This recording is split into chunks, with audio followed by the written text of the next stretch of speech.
Hey y'all, welcome back to Mrs. Lynn's Cooking. Today we're going to do meatballs. I had a request, so this is for you. All you're going to need is some beef base, Everglade seasoning, minced onion.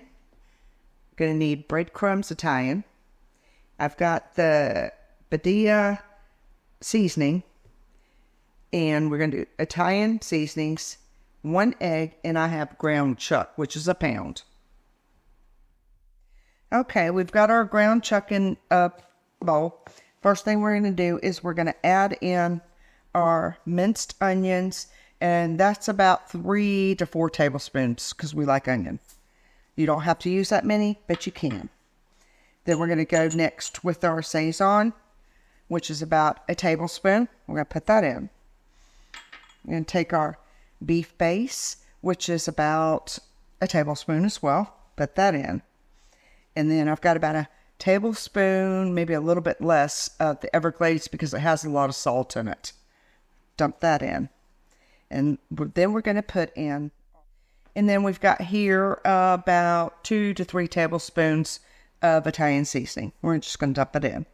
And now what we're going to do is we're just going to take and we're just going to mash all this stuff up together and try to get it incorporated. Once we get this done, then we're going to take and put our egg in here. And the egg and the Italian seasoning breadcrumbs are going to be a binder so that they don't fall apart on you. And that's not what we want to do. We don't want them falling apart. So we get that done. Okay, we've got that mixed up. So now we're going to add in the 1 egg. And this is a medium egg. Add that in there. And then we're just going to squish it all together. Get it all incorporated. You do not have to use the Italian breadcrumbs if you don't want to, but it helps with the flavor of it.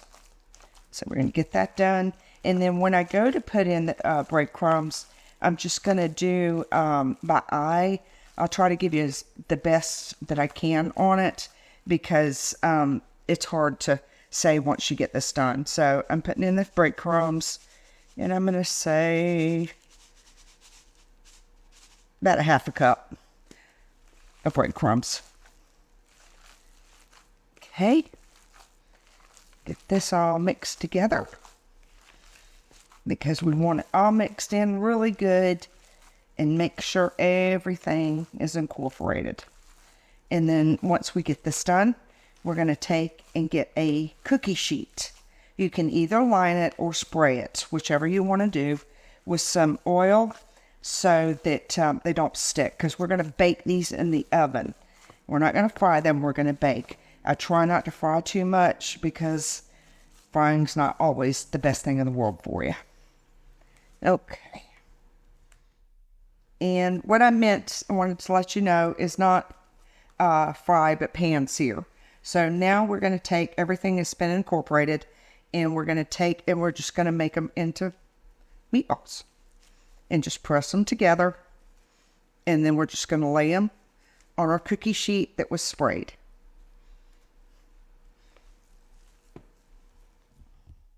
Okay, we have formed our meatballs. I've got what they call a baker's dozen, 13 of them. And the reason I'm doing the bigger ones is because they're going to shrink when you cook them. So at this point, we're going to take them and we're going to put them in a 350-degree oven, and we're going to bake them until they're done. So it's going to take, depending on your oven, 10 to 20 minutes. Okay, our meatballs are done. They actually turned out pretty good. So if you like my video, please like and subscribe.